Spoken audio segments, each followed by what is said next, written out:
Las 1001 noche, anónimo, entrega 28ª, noche 68. A la noche siguiente, y a instancias de su hermana, Charazad reanudó el relato. Cuentan, Majestad, que la muchacha azotada siguió explicando. La anciana me animó a que me levantara antes de que corriese la voz por el barrio y estallara el escándalo. Y haciendo de tripas corazón, logré ponerme en pie con ayuda de las criadas y dirigir mis tambaleantes pasos hacia la casa.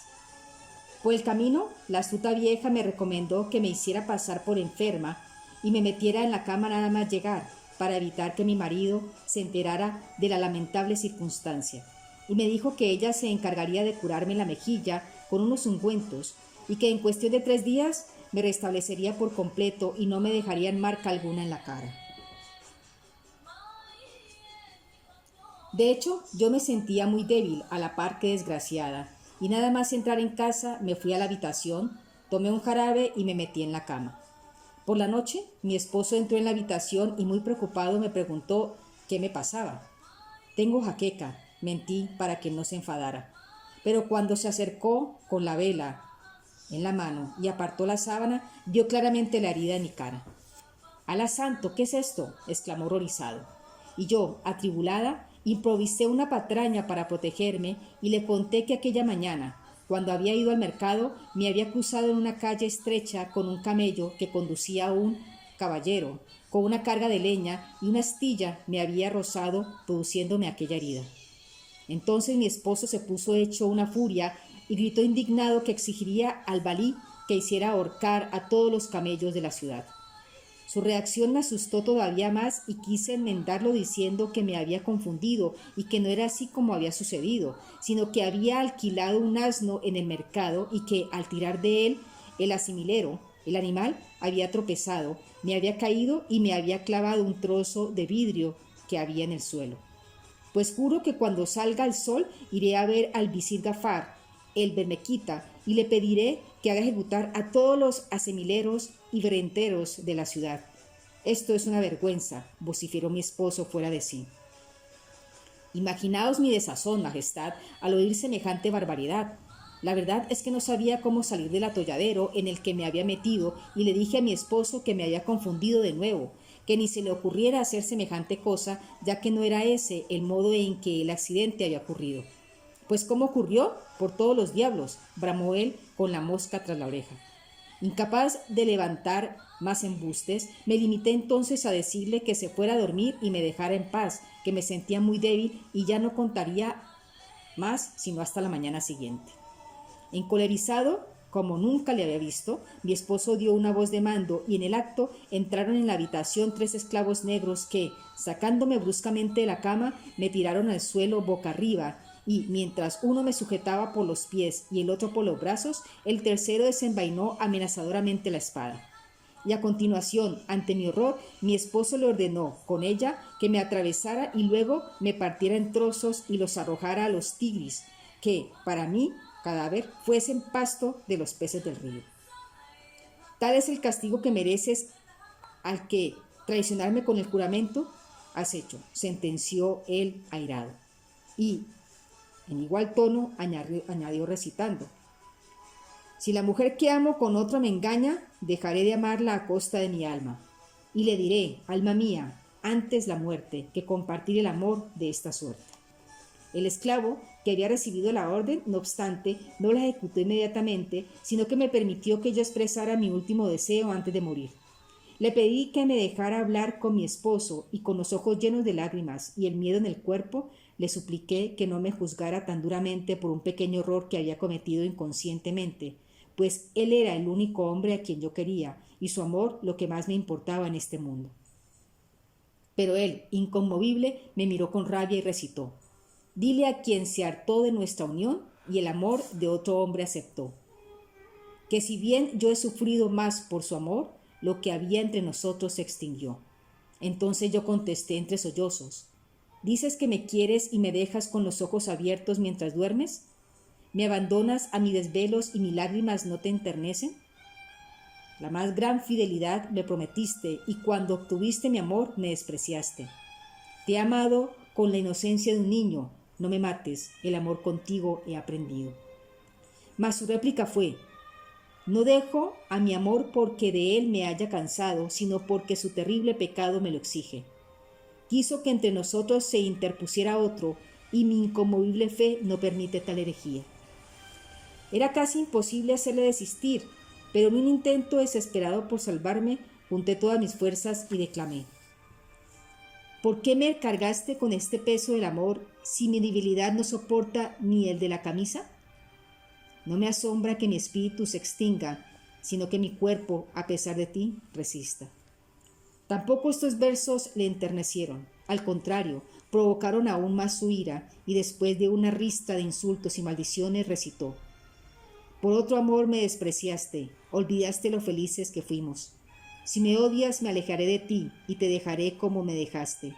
A otro yo pondré en tu lugar, por tu culpa y no por la mía. Mátala de una vez, su vida ya no tiene ningún valor para mí, le gritó el esclavo. Vi que el verdugo levantaba la espada y encomendé mi alma a Alá, creyendo que no me quebraría más que unos instantes de vida. Y entonces alguien irrumpió en la habitación clamando para que no tuviera lugar mi sacrificio. Era la vieja sirvienta que en su día me había conducido por primera vez a la casa de mi marido y que con un mal consejo había causado aquel estropitocio.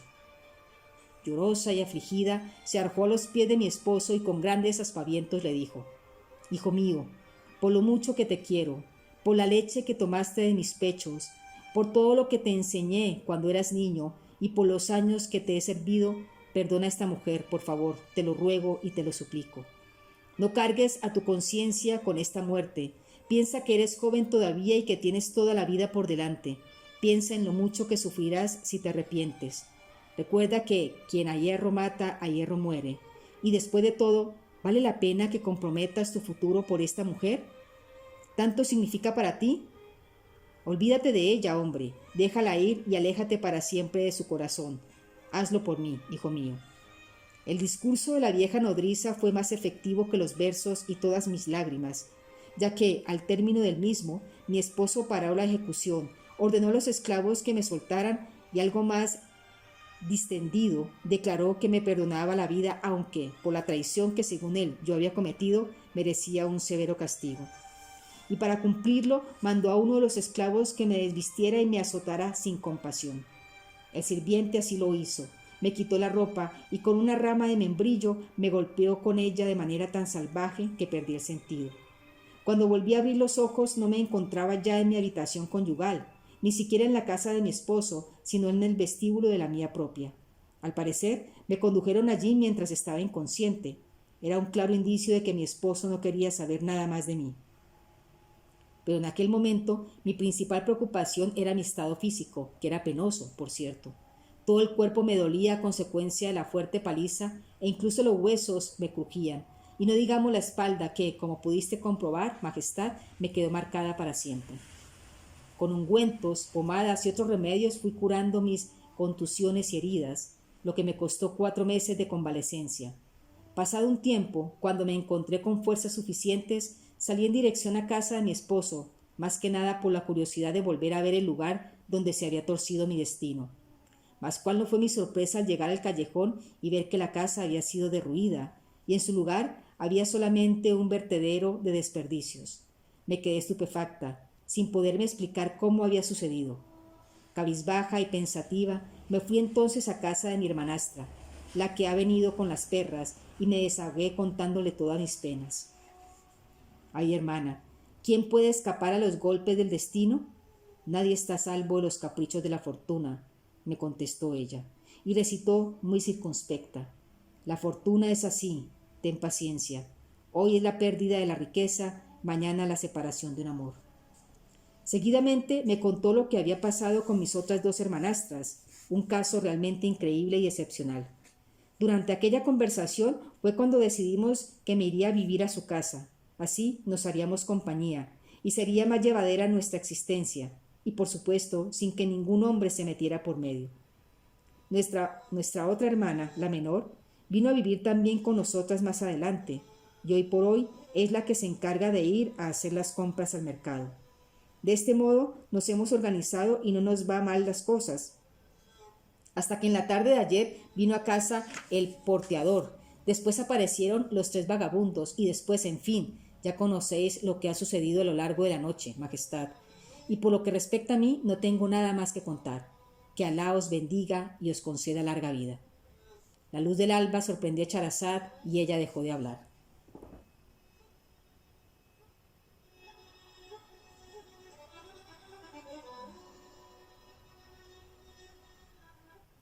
Noche 69. A la noche siguiente y a instancias de su hermana, Charazad relató: Cuentan, Majestad, que Harún ar-Rashid se quedó de lo más asombrado después de escuchar los relatos de las 2 muchachas y dijo a la dueña de casa: Por cierto, la serpiente, o sea, la genio que embrujó a tus hermanas, ¿te dijo dónde podrías encontrarla si alguna vez quisieras ponerte en contacto con ella? Me dejó un mechón de su pelo, Majestad, contestó la muchacha, y me indicó que, si quería volver a verla, quemara 2 pelos y aparecería ante mí al momento, aunque se hallara en las montañas del fin del mundo. ¿Y dónde están los pelos? Siempre los llevo en el bolsillo, Majestad. A ver, entrégamelos, por favor. El califa hizo quemar los pelos y cuando el humo ascendió, el edificio del palacio tembló y a los pocos instantes apareció la genio que, respetuosamente, se inclinó ante la máxima autoridad y dijo: La paz sea con vos, Suprema Majestad. Por lo que se ve, ya estáis al corriente de que la mujer que hay en vuestra presencia me salvó la vida y que las perras que la acompañan no son más que sus pérfidas hermanas, a las que embrujé para castigarlas por las graves faltas que habían cometido. Ahora, Majestad, para cualquier cosa que dispongáis al respecto o a otros efectos, estoy a vuestra disposición. Bien, pues libéralas del embrujo, le ordenó el califa, que ya han pagado lo suficiente por lo que hicieron y no es necesario que sea la buena hermana quien sufra por esta causa. En cuanto a la hermanastra, la muchacha azotada, tendría que saber quién la trató con tanta dureza, pues seguro estoy de que ha dicho la verdad. Así es, Majestad, la muchacha no ha mentido, confirmó la genio. Y si os interesa, yo puedo informaros de quién fue el autor de que ahora tenga la espalda marcada y que, para empezar, es alguien muy próximo a vos. Claro que me interesa, dilo inmediatamente. Un momento, os pido permiso primero para desencantar a las perras. Adelante, procede, concedió el califa. La genio pidió una jofaina llena de agua y cuando se la trajeron, roció con ella a las perras, pronunciando una serie de palabras ininteligibles, y las 2 volvieron a su forma humana para alegría de sus hermanas y especialmente de la dueña de la casa. Y ahora, Majestad, os desvelaré quién hizo azotar a esta muchacha, dijo la genio a continuación. Se trata de vuestro hijo, Alamín, hermano de Al-Madhum, que se había casado legalmente con ella después de haberla traído a su casa con un ardid que le sugirió su vieja ama cría. La historia que ha contado la muchacha es totalmente cierta y como, a juicio de vuestro hijo, ella le traicionó, quiso matarla, aunque finalmente conmutó la muerte con el azotamiento. Alabado sea Alá, exclamó el califa. Sin duda, él ha querido que ocurriesen las cosas de esta manera para que yo ayudara a estas mujeres. Este será un caso que hará historia. Harún ar-Rashid hizo comparecer a su hijo Alamín en la sala, el cual confirmó la veracidad de la historia de la muchacha azotada, y después de escucharle hizo comparecer a un juez y los testigos y casó a las 3 hermanas carnales, la dueña de la casa y las 2 muchachas que habían sido transformadas en perra, con los 3 vagabundos que en realidad eran hijos de hombres poderosos e influyentes. A los 3 les nombró chambelanes de la corte, les asignó un sueldo y otros bienes y los alojó en un palacio de Bagdad, de modo que pasaron a formar parte del círculo de sus allegados. En cuanto a la muchacha azotada, renovó su contrato de matrimonio con su hijo Alamín, el cual declaró que todavía la quería y se arrepentía de haberse separado de ella. Por otra parte, regaló dinero a la joven pareja y ordenó que reconstruyeran la casa de su hijo, mejor que la que, según él descubrió, él mismo había hecho derruir para olvidar sus días de feliz matrimonio. Y para terminar, él mismo se casó con la tercera muchacha, la compradora, y así acabó felizmente para todos una historia que quedaría registrada en los anales del palacio para regocijo y aleccionamiento de las generaciones posteriores. Estas historias, sin embargo, son poca cosa comparadas con la historia de las 3 manzanas que, si el rey me lo permite, os explicaré a continuación. Las 3 manzanas. Al cabo de unos días, el califa comentó a Gafar que le gustaría dar una vuelta por la ciudad para averiguar qué opinión tenía la gente de los representantes gubernamentales y así poder cesar a aquellos de quienes oyera quejas y poder promocionar a aquellos que gozaran de la estima del pueblo. El visir se mostró totalmente de acuerdo y al anochecer, el califa, Gafar y Masrur salieron decididos a recorrer calles y mercados. En un estrecho callejón se encontraron con un anciano que andaba con la ayuda de un bastón y llevaba una red y una espuerta en la cabeza. El califa, al verlo, comentó a Gafar que debía de tratarse de un pobre hombre que se encontraba en extrema necesidad y decidió preguntárselo personalmente. ¿A qué os dedicáis, buen hombre? Soy pescador, señor, pero estoy desesperado. Me siento muy desgraciado. Mirad que he pescado después de un largo día. Nada. ¿Cómo voy a alimentar a mi familia, señor? Eso puede arreglarse, dijo el califa. Os propongo que volváis a la orilla del Tigris, que echéis de nuevo la red y yo me comprometo a compraros cualquier cosa que pesquéis por 100 dinares. Huelga decir que el pescador aceptó encantado la oferta del califa, de modo que los 4 se dirigieron hacia el Tigris. El anciano tiró la red al agua y al recogerla la notó pesada porque lo que en ella se había enredado era un recio baúl cerrado casi herméticamente. El califa, tal como había prometido, dio los 100 dinares al pescador y ordenó a Masud que trasladara el baúl al palacio. Tan pronto como llegaron a palacio, lo primero que hicieron fue abrir el baúl. Dentro había una cesta de hojas de palmera enredadas, como un hilo de lana roja, que contenía un pedazo de tapiz y debajo de éste había un gran velo femenino de 4 pliegues que escondía el cuerpo descuartizado de la que había de ser una bella y esplendorosa joven. La luz del alba sorprendió a Charazad y ella dejó de hablar. ¡Qué precioso relato!, exclamó su hermana Dinazar. Pues si la próxima noche aún sigo con vida, os contaré el resto de la historia que es aún más extraordinaria, afirmó Charazad.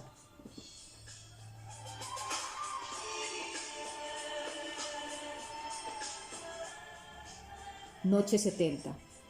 Así pues, llegada la noche, Charazad reanudó el relato. Cuenta, majestad, que el califa Harún ar-Rashid, Masrur y Gafar contemplaron aterrados el macabro espectáculo de los 19 trozos en que había sido dividido el cuerpo de la joven. El califa, triste, indignado y profundamente irritado, se dirigió al visir y le reprendió de esta manera. Eres el más ignominioso de los visires. ¿Cómo es posible que en mi ciudad se asesine a gente y se eche los cadáveres al río sin que yo me enterase? Además, seré yo quien deberá rendir cuentas de tales atrocidades el día del juicio final. Juro por Alá que tomaré venganza. Quien haya dado muerte a esta pobre muchacha será detenido y obtendrá el terrible castigo que merece. A ti, Gafar, te hago responsable de su captura. Y ten presente que si fracasas, lo pagaréis con la horca tú y toda tu familia. ¿Entendido? El tono severo y de exaltación de Harún ar-Rashid arremetieron a Gafar, que se apartó discretamente del soberano diciendo: Majestad, concededme un plazo de 3 días. Concedido, aseveró el califa. Apesadumbrado y a la vez preocupado, Gafar salió de palacio sin saber qué hacer. ¿Cómo podré identificar al asesino de esta joven? Si decido presentar al califa a un prisionero cualquiera, me convertiré en responsable de su muerte. Alá mío, vos que sois omnipotente, ayúdame, iba diciéndose. De modo que un indeciso Gafar permaneció encerrado en casa dando vueltas al asunto durante 3 días. Pero el mediodía del tercer día, Harún ar-Rashid envió a uno de sus colaboradores en busca del visir para interrogarle acerca de las pesquisas que había realizado. Majestad, yo no soy un detective, argumentó Gafar. Esta respuesta sacó de sus casillas a Harún ar-Rashid, hasta tal punto que decretó inmediatamente la máxima pena para su visir y ordenó al pregonero que anunciara lo siguiente: quien quiera presenciar la ejecución del visir Gafar y 40 miembros más de la familia de los barquemitas, que acuda al patio del palacio. El valí y unos cuantos chambelanes fueron los encargados de situar a Gafar y a sus familiares bajo las horcas, en espera de que, desde la ventana del palacio, se hiciera la correspondiente señal con el pañuelo. Y mientras la multitud que allí se había congregado expresaba su compasión y solidaridad con los miembros de la familia de los Barquemitas, he aquí que de entre el gentío que había, avanzó un apuesto joven. Iba refinadamente vestido, tenía un rostro risueño con dos prominentes pómulos coronados por negros ojos y frente altiva, y lucía un gran lunar negro. Ante la sorpresa de todos los presentes, el joven se dirigió hacia Gafar y después de besarle la mano con profunda reverencia le dijo: «Eminente y gran visir, yo puedo librarlos de tan cruel pena, pues por ser yo el responsable de la muerte de la joven merezco ser ahorcado en vuestro lugar». A la vez que experimentaba el gran alivio de verse librado del ahorcamiento, Gafar sintió lástima del joven. Sin embargo, aún estaban intercambiando las últimas palabras cuando de entre la muchedumbre salió un anciano que también se dirigió a Gafar y le dijo: «Señor, no os creáis lo que este joven dice. Yo soy el asesino de la muchacha, y por eso quiero pediros que me inflijáis el castigo que me merezco. De lo contrario, deberé rendir cuentas a Alá excelso». «No es cierto, señor», intervino el joven. «Yo maté a la muchacha». «Por Alá, joven, sé razonable. Yo ya soy mayor que tú. Tú estás en la plenitud de la vida», insistió el anciano. «Deja que pague con mi vida tan vil actuación. Yo la maté y debo ser condenado a la horca por ello». Gafar, al ver que no se ponían de acuerdo, decidió dirigirse al califa en compañía de los dos. Después de besar el suelo reiteradamente ante el soberano, le dijo: «Majestad, aquí os traigo al asesino de la muchacha, este joven y este anciano. Ambos aseguran ser los autores del crimen, de modo que aquí los tenéis». «Pero, ¿quién de los dos la mató y la echó al río?», preguntó Harún ar-Rashid, observando alternativamente sus caras. «Fui yo, majestad», dijeron al unísono. «Gafar, ahorcarlos a los dos», ordenó el califa. «Majestad, permitidme que os diga que si uno de ellos es el autor del crimen, sería una injusta sentencia, muy injusta, condenar al otro». «Juro por Alá, creador de los cielos y de la tierra», insistió el joven, «que hace 4 días que la maté y la eché al río envuelta en un pedazo de tapiz, tapada con un velo y metida dentro de una cesta de hoja de palmera, atada con un hilo de lana de color rojo. Por Alá y por el día del juicio, os ruego que me hagáis pagar el crimen cometido, pues no merezco vivir». «¿Y por qué la mataste?», preguntó el califa estupefacto. «¿Y por qué lo confiesas ahora?». «Majestad, con ella me ocurrieron unos hechos sorprendentes». «Cuéntanos, pues, lo que pasó», le pidió el califa. «Con mucho gusto, majestad». La luz del alba sorprendió a Charazad y ella dejó de hablar. «¡Qué precioso relato!», exclamó su hermana Dinazar. «Pues si la próxima noche aún sigo con vida, os contaré el resto de la historia, que es aún mucho más extraordinario», afirmó Charazad. Y la noche 71 se acerca.